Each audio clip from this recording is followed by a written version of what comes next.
आज के लिए परमेश्वर का वचन आपके लिए यह है। क्या आप जानते हैं अंत के समय के संकेत? मत्ती 24:7-8।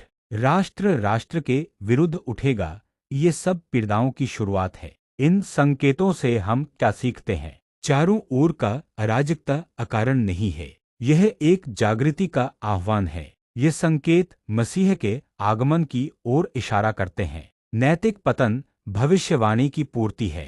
2 तीमुथियुस 3:1-5। वैश्विक अशांति, प्राकृतिक आपदाएं अंत के समय के संकेत हैं। सुसमाचार सभी राष्ट्रों, जनजातियों और लोगों के लिए प्रचारित किया जाना चाहिए। मत्ती 24:14 है। क्या आप तैयार हैं? क्या आप मसीह की मृत्यु और पुनरुत्थान पर विश्वास करते हैं? क्या आप मेमने के रक्त से धोए गए हैं? क्या आप प्रभु से मिलने के लिए तैयार हैं? परमेश्वर आपको आशीर्वाद दे। रेवरेंड एंथनी अमेर।